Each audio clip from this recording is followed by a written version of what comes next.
નવા વર્ષના તમામ મિત્રોને મંગળ શુભકામનાઓ અને તમારા થકી અમારો અવાજ ગામડા સુધી જાય,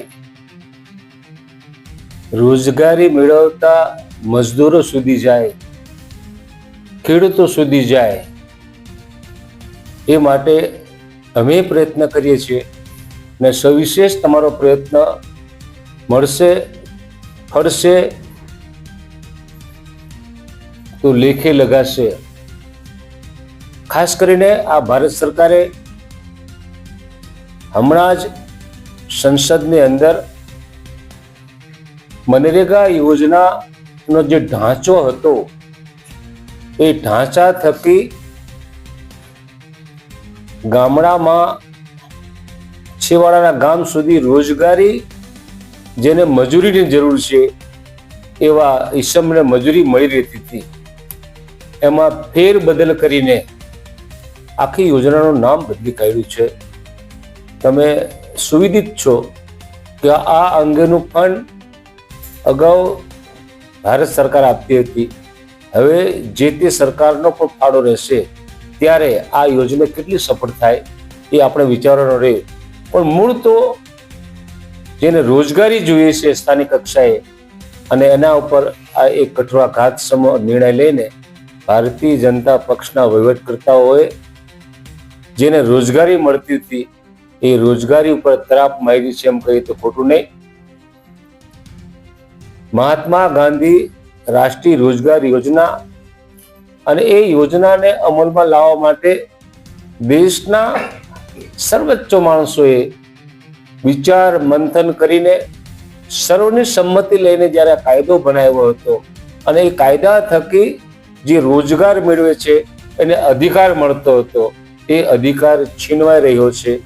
એ વાત અમારે હવે ગામડા સુધી, બ્લોક લેવલ સુધી, તાલુકા પંચાયતની સીટ દીઠ લઈ જવાનો છે. અને એના ભાગરૂપે અમારા એઆઈસીસીના વડા ખડગે સાહેબ, રાહુલજી, સોનિયાજી, પ્રિયંકાજી વગેરેના આદેશથી અમારા પ્રદેશ સમિતિના પ્રમુખ શ્રી અમિતભાઈ ચાવડા, તુષારભાઈ ચૌધરી અને બીજા મિત્ર મંડળ વાળા બધા ભેગા થઈને નિર્ણય લીધો છે કે આ વાતને આપણે ગ્રામીણ ગામ સુધી ગ્રામ કોંગ્રેસ બનાવીને આ સાચી વાત આદિવાસીઓને, બિન આદિવાસીઓને બધાને આ જાણ કરવાની છે કે આપણી જે યોજના હતી મહાત્મા ગાંધી રોજગાર યોજના, એનું નામ બદલીને તમારો જે અધિકાર હતો એ અધિકાર છીનવાઈ રહ્યો છે. એ બાબતમાં પ્રતિભાવ મેળવવાનો છે અને એટલા માટે તમને બધાને બોલાવ્યા હતા.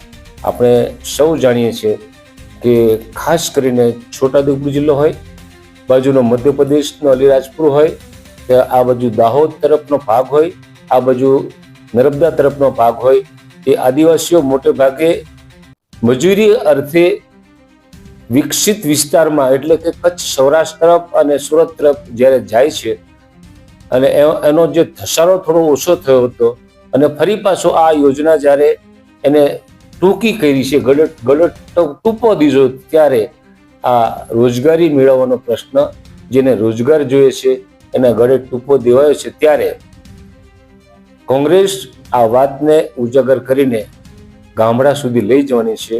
અને એના શ્રી ગણેશ આજથી થઈ રહ્યા છે. આવતીકાલથી પ્રતિક ઉપવાસ આ બાબતમાં કોંગ્રેસે અમને આંદોલન છેડવાનો એ આપ્યું છે, ત્યારે આહવાન આપ્યું છે, ત્યારે આવતીકાલથી અમે એની શરૂઆત કરવાના. ને મીડિયાના મિત્રો થકી આ વાતની ઉજાગર થાય અને ઉજાગર કરીને સામાન્ય જનતાના સુધી આ વાત પહોંચે, એટલા માટે આપને બધાને આજે નવા વર્ષમાં નિમંત્રિત કર્યા છે. નવા વર્ષનું કામ તમારું અને અમારું બધા ભેગા થઈને, આખરે તો તમે પણ ભારત દેશના નાગરિક છો, ત્યારે સાચી વાત આમ જનતા સુધી પહોંચે એના માટેના પ્રયત્નો અમે કરી રહ્યા છીએ અને કરવાના.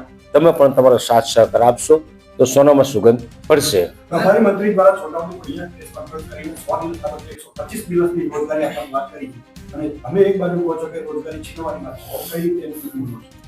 પ્રભારી મંત્રી એ સરકારના સચિવાલયમાંથી જે આદેશ છૂટ્યો હોય એની વાત કરતા હોય 100 ને બદલે 125 દિવસ, પણ ગ્રાન્ટ કેટલી આપવાની છે એ વાત નહીં તમને કરી. અહીંયા મને લાગે છે વડોદરાના આપણા મંત્રી મનીષાબેન પટેલ, મનીષાબેન વકીલ, એ આવીને કહીને ગયા. મેં પણ જોયું કે 125 દિવસની કામગીરી આપવાના છે. 125 દિવસની કામગીરી મળે તો સારી કહેવાય, પણ રોજગારી તમે શું આપવાના છે? કેટલા ટકા કામો તમે મંજૂરી આપવાના છે એને ચોખવટ કરી નથી.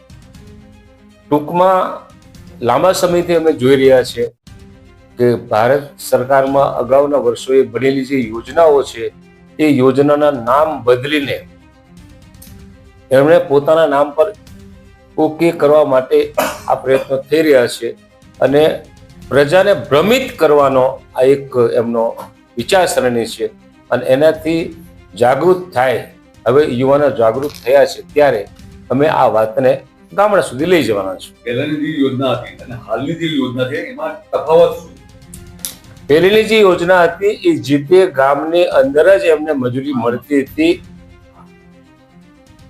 કામનો હક, એ હકથી એમને રોજગારી મળતી હતી. હવે જે તે પંચાયત અથવા જે તે ગામડાવાળા એનો ઠરાવ કરે અને રાજ્ય સરકાર મંજૂરી આપે ત્યારે મળશે, નહીં તો નહીં મળે એવી સ્થિતિ થવાની. ત્યારે હજુ આ બાબતમાં ગામડાના જે રોજગાર વાંચુઓ છે, યુવાનો છે, એ યુવાનોને આમાં સાચી વાતની અમારે જાણ કરવાની અમારી ફરજ છે. એ ફરજના ભાગરૂપે અત્યારે આપણે બધા ભેગા થયા છે. એમાં તમારા સહકારની જરૂર છે. હાઇડ્રો પ્રોજેક્ટ એટલે શું કહેશો? જિલ્લાના રાજ્યના સરકારના મંત્રીનું કેવું છે કે જિલ્લામાં આવો પ્રોજેક્ટ નથી? હાઇડ્રો પ્રોજેક્ટ એ ભારત સરકારનો હાઇડ્રો પ્રોજેક્ટ છે, ગુજરાત સરકારનો નહીં. અને હાઇડ્રો પ્રોજેક્ટ માટે જે સ્થિતિ સર્જાઈ છે અને એ સ્થિતિને ધ્યાનમાં રાખીને આ ગુજરાત સરકારના મંત્રીશ્રીઓ કહેતા છે કે અમે એને બંધ કર્યો છે. બંધ ભારત સરકાર કરે તો બરાબર છે, ગુજરાત સરકાર એમાં કરી શકતી નથી. એનું સર્વે પણ થઈ ગયું છે, કેટલા ગામડા પણ જાય છે એનો પણ રિપોર્ટ આવી ગયો છે અને એ ભારત સરકાર કરવાની છે. ગુજરાત સરકારનો મંત્રી તો મતનું રાજકારણ છે એટલે કહેવાના કે અમે બંધ કરીએ છીએ.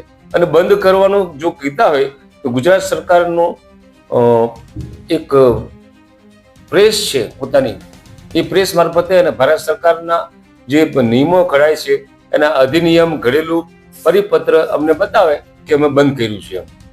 મંત્રીએ તો જાહેર મુજબથી એવું કીધું કે આવો કોઈ પ્રોજેક્ટ છે જ નથી અને આવવાનો પણ નથી. શું કહેશો? આ યોજના મંત્રી પૂરો અભ્યાસ કર્યા વગર એનો જવાબ જાહેરમાં જે પબ્લિક કમાન્ડમાં ભેગી થઈ હતી, રાજકીય રીતે જે ભેગા કરવામાં આવ્યા હતા એમાં રાજકીય લાભ લેવા માટેનું એમનું નિવેદન છે એમ કહી શકાય. તો અગાઉ જે સર્વે થયો, અગાઉ અધિકારીઓ પણ ગયા, સેન્ટ્રલ ગવર્મેન્ટમાંથી અધિકારીઓ પણ આવ્યા, તો શું આ એક નાટક હતું? મંચ પરથી જે કંઈ કહેવાયું છે એ આદિવાસી ભોળી પ્રજાને લલચાવવા માટેનું આ નિવેદન છે એમ ચોક્કસપણે કહી શકાય. તમામ મતે શું લાગે છે, આ હાઇડ્રો પ્રોજેક્ટ છે કે નથી? હાઇડ્રો પ્રોજેક્ટ છે જ, કંઈ બંધ નથી થઈ ગયો અને એને સ્થગિત કરશે લોકો, જેવી રીતના તાપી પાર લિંક યોજનામાં સ્થગિત કર્યું હતું અને વધારે